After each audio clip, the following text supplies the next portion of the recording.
This is episode 80 of Standing Out. Standing Out is a remarkable interview style podcast with the intention to highlight women and men making outstanding contributions in their field. This podcast is generously sponsored by Think Global. Think Global is a business advisory firm working with women entrepreneurs around the globe to scale their businesses to the next level. Today, I'd like to welcome Matthias Bollmus. Matthias currently works as an executive at a Milwaukee-area nonprofit organization, as well as owning his own business with his business partner, John Schlick. Previously, Matthias was employed as a full-time faculty member of a local university for 8 years, where he primarily taught strategy, finance, and accounting classes. Before that, he worked for 5 years for a national mortgage company as director of wholesale services and manager of secondary marketing. Originally from West Germany, Matthias came to the United States in 1994 to pursue a career as a musician. After a total of 6 years of extensive travel through the US, Australia, and Europe, he changed his direction and decided to pursue a university degree in Wisconsin. Matthias now holds a Ph.D. in strategic management and finance and an MBA with a finance emphasis from the University of Wisconsin-Milwaukee, in addition to 3 undergraduate degrees. Matthias lives with his wife and 3 children and 2 mini rescue animals in Waukesha, Wisconsin. And Matthias is a big fan of the Denver Broncos. Welcome. Good morning. How are you? Good, thank you. How many degrees do you have? I like school. What can I say? I like school, and it just learner. kind of worked out, and I just didn't really know which way I wanted to go. So I got 3 of the undergrad degrees before I figured out which direction I want to go. That's amazing. How long did that process take? So this sounds a little weird, but it took me 2 years to get the 3 undergrad degrees. But that's because, when you're from Europe, you do get, if you're picking the right majors, you get some credits. We have 1 more year of high school in Europe, so that 13th year transfers over a little bit. And then I just took, 5 to 6 classes per semester, winter, summer, everything through straight, and just. Wow. I came late to the party. I was 28 when I started my undergrad studies, so I didn't have time to, be a traditional college student and have fun. I was working all the time. Just going for it. Sure. I was just going for it, right? Exactly. What's your musical background? I played drums, and I was always a great outlet for me. Played in a lot of rock and jazz bands at home, and I said, okay, if I want to be serious about that, I may have to give that a shot. So I did that for a while, and I really loved it, and I enjoyed it. But as a musician, not only do you have to be really, really good, you also have to be very, very lucky. And, you just have to meet the right people and get the right breaks. And I just didn't get it. I just wasn't good enough in the end. So that's all right. I found my niche. It's okay. And how did you find your niche? Because I think that's really important. When we look back on our journey, it's always so easy to connect the dots of how we got here. But in the midst of it, sometimes it feels like a struggle. And, so many of us are like, what is my purpose? What am I here to do? And I think we put pressure on ourselves to find it. So how did you find your niche? That's a really good trial and error, right? Yeah. If it comes down to it. I mean, I tried a lot of different things, and I really enjoyed music and performing.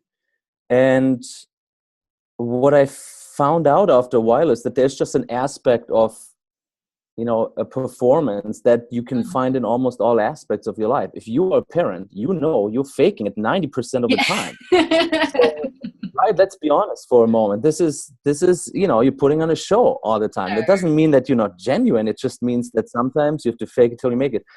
And so what I did, I think after a while, I just tried to reposition what I really enjoy and try to apply that in a setting where I felt like I had more control over my own destiny. And again, trial and error. It took me a couple undergrad degrees and then working for a while and then getting a master's. And then all of a sudden, hey, maybe academia. And I pursued, a doctorate degree. And in the end, I just found out that I really enjoy numbers and I really enjoy working with people. And I also found out a lot of things that I don't enjoy. So this is not a straight line, it's not a linear sort of journey to get to where you are maybe comfortable. And finding out what you don't enjoy is just as important as finding out what you do enjoy. You know, Absolutely. those are all guiding lights and beacons to keep you on that path. So Right. as it stands, who do you currently work with? As far Work as, with? is it entrepreneurs, students, corporate? Like, what do you spend most of your days doing? So, just like every entrepreneur who's not, brave enough yet to really jump into the pool, all the way. Doing my day job, I work in an educational nonprofit, which allows me to work with school districts and businesses and students. So this is incredibly fulfilling because I see a lot of different sides of a business, and I'm very fortunate to be in a position as a CFO to really make an impact. But the other people that I work with are, I try to connect with as many entrepreneurs as possible, and they come in all forms. Sometimes I don't think about it as entrepreneurs, but even in big corporations, right? I mean, individuals think in an entrepreneurial way, and I am absolutely fascinated by having conversations and learning from them. So I've been, again, very fortunate. I have probably 3 very good and solid business mentors that have been with me for many, many years. And they keep introducing me to new people, and I'm always up for a tea and a good conversation. Yeah, that's, when you talk about the people in large corporations with that entrepreneurial mentality, I've been hearing them called intrapreneur. It Yeah. must be a new term, but I know that's a lot of focus right now because they do come with very innovative ideas, and they bring that on sort of that nimbleness that entrepreneurs tend to bring to larger organizations that maybe don't normally move quite as fast. Right. How did you find your mentors? So one of them I was actually paired up doing my undergrad degree, as Okay. it was sort of a mentoring experience for a semester. That was in 2001. Oh, that's cool. And we just kind of clicked. And he was Yeah. an executive at a very big international corporation. And, he's since retired, but we still meet every 2-3 months for breakfast, and we Oh, talk. And I wow. really haven't made a decision without sort of running it by him. So very lucky there. Yeah. Another person I met in my first job after college. And again, it's just you click, Mm-hmm. and all of a sudden, if it just works, right? And Yeah. Yeah. I found someone who's really interested in passing on their experiences and knowledge, and I'm always very interested in learning, and so it just becomes a good fit. Right, right. So you mentioned with the one mentor, you do breakfast every few months. How do you tend to keep in touch with them? Or is that kind of what you do? You do in-person meetups, or is there anything, phone calls, emails, texts in Yeah, between I think it's a all of lot. it? It's phone calls, texts, emails, Okay. whenever it's necessary. We just try to, again, he's retired, and we have crazy lives, and so we wanted to make sure that we find a sort of a cadence that works for us, and this Yeah. works for us. But again, if something comes up, if the Denver Broncos are calling me today, say we need a GM, I'll text him and say I got to talk this Yeah. afternoon. So get Oh, off the that's awesome. boat and talk. Yeah. But someone else, I recently met about a year ago, who has been really instrumental in just phrasing things differently in my life and just giving me a different perspective. I meet him almost every week, Yeah. and it's not always in depth. It's just hanging out, and we maybe do some projects around the house together or whatever. But Oh, that's inevitably, the conversation leads to something meaningful, and that's always right. very good.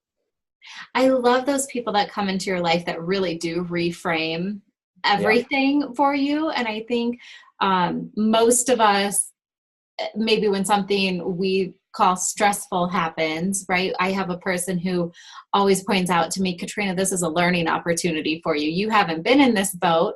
Or she'll also point out, well, you didn't learn the last time this lesson came around. So now here's your opportunity to Yeah. actually learn. I'm like, okay, I got it. We'll move Yeah. along.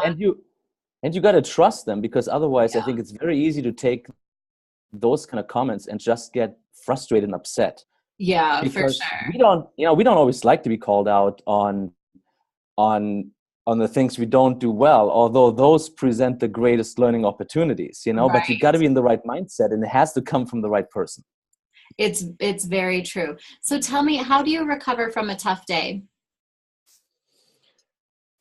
So here's the thing. I don't drink and I don't gamble. So the thing that most people might go to, I don't really have. I will tell Yeah. you honestly, I try to just put things in perspective, and that helps usually by just spending time with my family. Whether it's Yeah. dinner or I go for a walk with my wife, or I coach two of my kids' soccer teams, Oh, and wow. just Yeah. remember what's important. It's most of the problems that we feel like are so all-consuming are what I would call first world problems. Mm-hmm. It's True. it's not really existential. It is frustrating, and you want to do better, and maybe your Sure. ego has been hurt or whatever, but I'm just trying to get perspective as quickly as possible. Otherwise, I'm steaming over it, and that's not very healthy. And it's always those simple things, the soccer game, the walk with your wife. I mean, those are the moments that we're all looking to have more of. And so being mindful and Right. appreciating that when you do have Yeah. those moments is really important. And And really try to disconnect during that time. yeah, Leave the oh my phone gosh. home, and you know how difficult that is, right? And We all and do, yeah. it's an addiction. It's really an addiction. It is. You mentioned something interesting about, leave the ego aside or manage the ego. And I think we all kind of struggle with that, and we forget usually when there is a difficult situation, it really is just our ego freaking out a little bit, right? Like it's Yeah. really Yeah. not as bad as we think it is. And I'm such a let's get this resolved right now. I mean, that my ego freakouts will consume the whole day until it gets resolved. um, Right. oh, but a nice little break, take a walk would be fantastic advice for sure. Yeah. Yeah. And again, sometimes I'll call someone and say, Matthias, listen, get some perspective, man. You're getting worked up over the wrong thing. Yeah. And that is, again, you got to have people in your life who can tell it to you straight, and you take it the right way and take a deep breath and move on. And help you reset in that way. Yeah. Well, as we wrap up, what's one thing that's on your radar as an industry expert that you think we'll all be talking about in maybe another year or two from now as sort of a hot topic or a trend?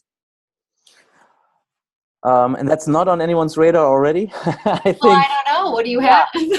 Well, I think over the last 2 days here, not to date this, but I think the whole idea of privacy, and Yeah, especially when it comes to digital privacy, right? that's such a big thing. That's just the start, right? And we've all known it's out there as an issue, but I think right now it's what's going on with the Facebook hearings. I think this is going to be on our mind for a long time, and I Yeah, wonder how we all maybe readjust a little bit. We all have been so freely giving away our data in exchange for getting stuff for free.